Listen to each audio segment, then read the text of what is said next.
Oh, all right. Sorry about that, guys. My front-facing microphone on my phone is not working. I mean, it's working, but it sounds really muffled. It's like really shitty. So I had to do the back-facing, whatever. Anyway, Coasters are Beast 09 here, guys. I know it's been a little while since I've done a video, and I feel like I start a lot of videos out by saying that. So my apologies on that. But I am actually in the process of moving in with my girlfriend. We've got an apartment set up in 9 days, and I'm going to have my own like room to do all this. Walls covered in whatever I want, my movies, my lights, all of it. It's gonna be my like little area. I'm gonna do videos there regularly. She knows that. It's gonna be really cool. I'm gonna get a mic and I'm going to start using my actual camera. And we're gonna put some more production quality in there, production value. You know, bring up the quality. So anyway, guys, wanted to come on here and talk about something really quick. A movie that a lot of people were talking about, whether it be good or bad, people were talking about it, and that is Slenderman. I went and saw this opening night in the theater with my girlfriend. We were both. She was excited. There was a lot of trepidation for me. I remember when they first announced it, and I saw the first trailer. I was like, that could be really cool. And I was looking forward to it. And the final product, guys, was it was butchered. It was neutered. It was booty butt cheeks, to say the absolute least. And what I mean by that is, look, basically everybody knows about Slenderman, even if you don't really know the origin and everything behind the story. But long story short, he originated online, as a hoax, as a prank, a meme, if you will, and it just kind of caught fire. People got scared of the Slender Man. You saw Slender Man in the photos. He came and took children for no other reason. Was he real? Did he just get in your head and infect you with some virus to like make you go fucking insane? Like, was he a virus? You know, that you can say that there's a lot of metaphors for, I don't know, technology in the actual story of Slender Man. And so, hold on one second. Let me check something. Okay, cool. Ignore the cat water bowl. I was making sure my phone wasn't dying. All right, so basically, the story of Slender Man is a group of teenage girls find this video that's like a la The Ring, see some weird, trippy shit, and they summon Slender Man. And then Slender Man comes one by one to either drive them insane and make, you know, and they fucking kill themselves because they can't deal with it anymore, or he comes and fucking was like, and gets people. And so that's basically it. And once they start falling off, they are like, we have to figure out what we can do to get Slender Man to leave us alone. What can we offer to him? Blah, blah, blah, blah, blah. And that's the storyline. Okay, so just kind of some exposition on the movie. I'm not really going to give away spoilers. One, because the product that I saw in the theater isn't worthy of me harping on it all day. It's just not. There's really not much more to read into with it than what I just explained to you. But let's talk about some the movie as a whole. It's just bad, man. It's just bad. The acting is awful. The only one that's even like admirable or worth watching and at all by any stretch of the imagination is Joey King.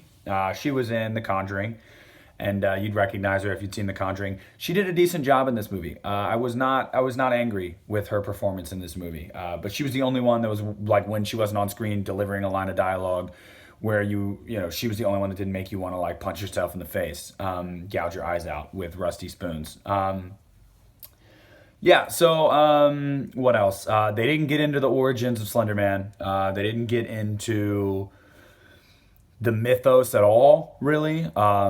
they really missed an opportunity for a character that was man-made not just about a decade ago, a little less than a decade ago, but it still has so much story behind it, and so many ways you could have gone, and things you could have looked into, and just to give the character more character, make it more unique.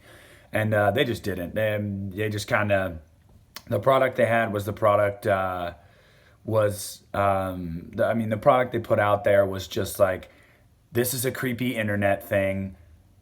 Let's just spoon feed this horror trope, cliched bullshit to the masses of teenagers because it's spooky looking. And it's a real shame, man. It really, really is, because Slender Man, come on. I mean, when I was 13, 10 years ago, when it came out, like when it first surfaced, it was fucking creepy. Like, it was creepy. And so I would like to see more of that. But, it is what it is. They didn't get into it. So just another knock on the movie.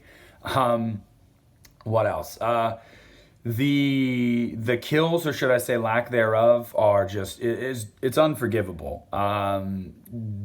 A lot of the stuff you saw in the trailer isn't in the movie. And it wasn't like stuff that was on the cutting room floor that didn't make the cut. Like, no, they cut it out on purpose because it was too violent, or they thought it would be too insensitive. So there's like no kills in the movie at all. It's very boring. It's very bland. It's like, we saw this character. Fast forward a couple minutes, no mention of the character or ever seeing the character again. What happened? Did Slenderman get him? Did they drive themselves insane? What the fuck happened?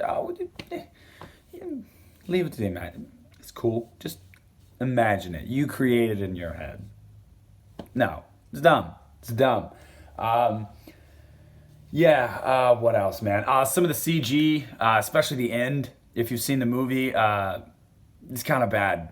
It's kind of bad. And that's funny because you didn't have big name actors. You didn't have, massive set pieces. So, like, where'd all the money go to with this movie? Like, it's a $10 million budget. You would think most of that's going to go to, like, the effects and, like, Slenderman, creating Slenderman. Nah.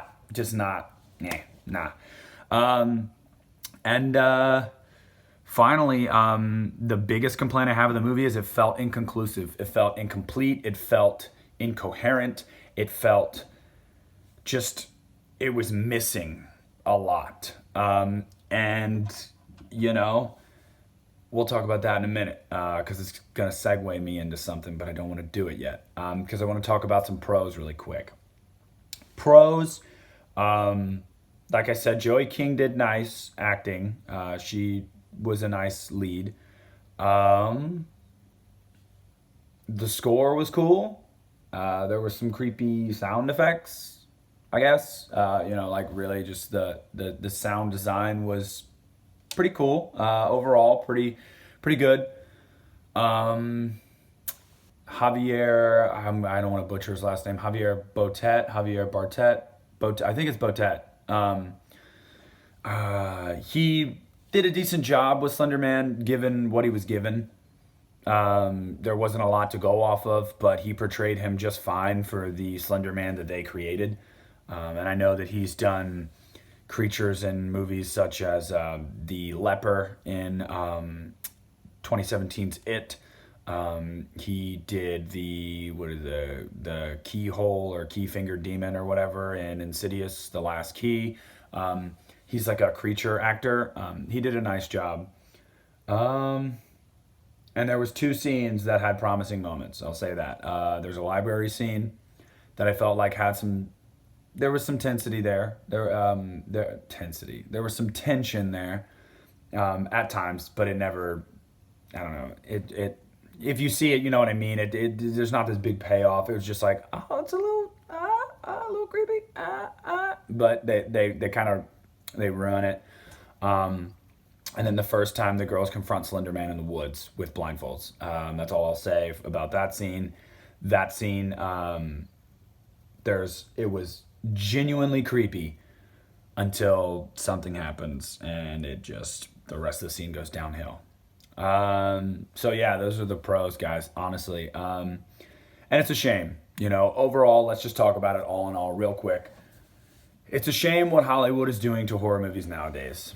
You're pandering to the PG-13 audience because you feel like you'll make more money if you make it more accessible to to teenagers. Oh, if we make it more accessible, easier for them to get into, easier for them to, get away with seeing and be okay with seeing, it's going to drive revenue up because more people will go see it. That's not how it works, and you can see that with this movie. Now, although this movie's made like 2.5 times its budget already, which is incredible considering that Screen Gems and Sony just literally dumped it with like no marketing campaign at all and put it right next to The Meg, which The Meg was a very cool movie. Just wanted to put that in there.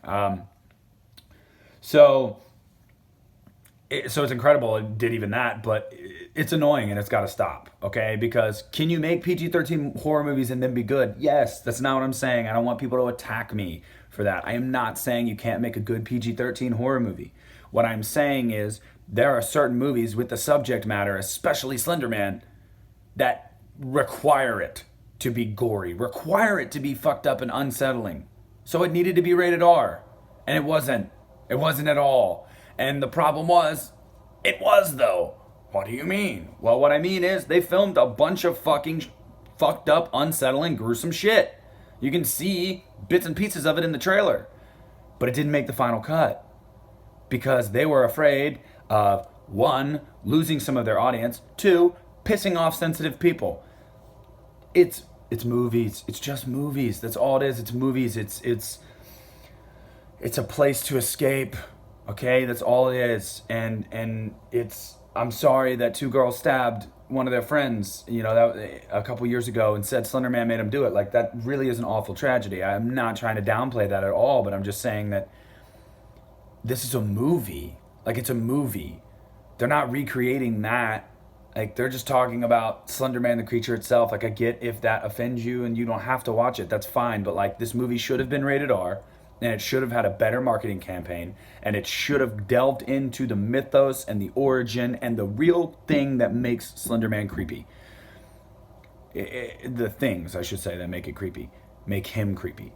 But at the end of the day, they pandered to stupid teenagers that don't speak for most of the horror fans, don't speak to the horror movie fan base. They just don't. Like, you can be a teenager and like horror movies. That's awesome. And guess what? The point about that is they'll still go see rated R horror movies. They'll get away with it. I did it. What was I? I was 12 years old. 12 years old, and I snuck into Rob Zombie's Halloween. Easily. I was 14. Rob Zombie's Halloween 2. They still do it. That's the point. You don't have to pander. Rated R movies can do well. Look at it. $700 million for it. Look at the Insidious movies. They consistently make over $100 million.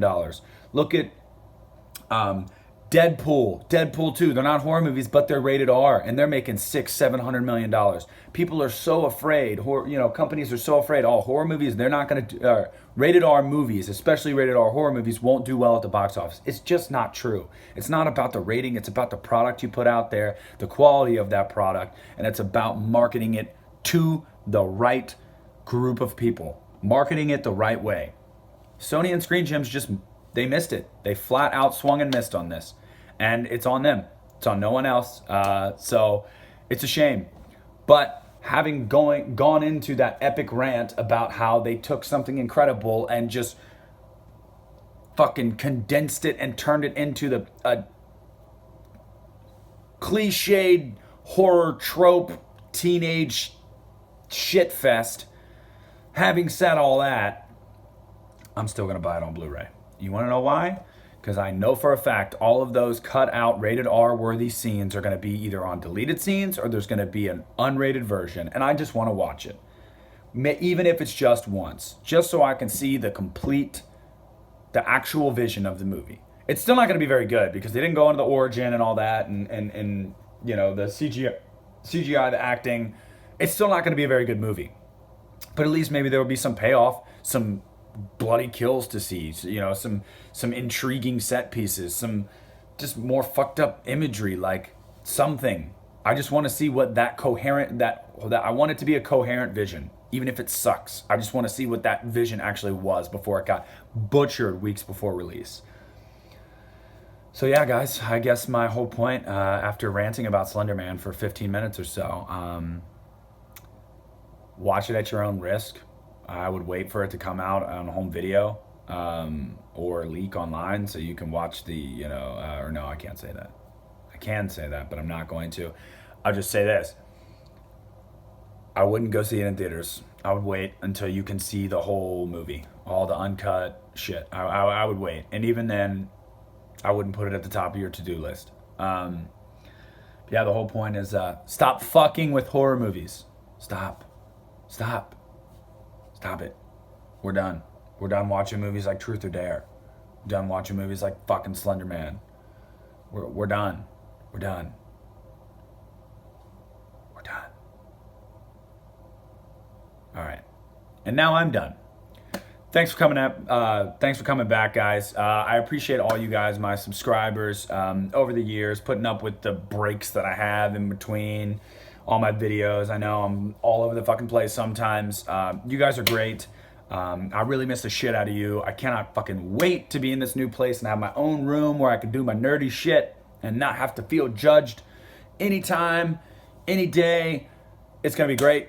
You're gonna be getting videos regularly, and I need to do a Halloween video about all the fucking juicy ass news that's come about the new Halloween movie. It's been forever since I talked about it, and I need to do a video of that. I'm gonna do a Meg review video because I did like the Meg. That's a movie you should go see if you haven't seen it. Yeah, guys, got a lot of new movies recently that I want to go over and talk to you guys about. I got plenty of content coming on my channel, so please comment, like, subscribe. Thank you. I fucking love you guys. You're great. You're amazing. I missed you. I'm back. And now I'm gonna awkwardly grab my phone and stop the video.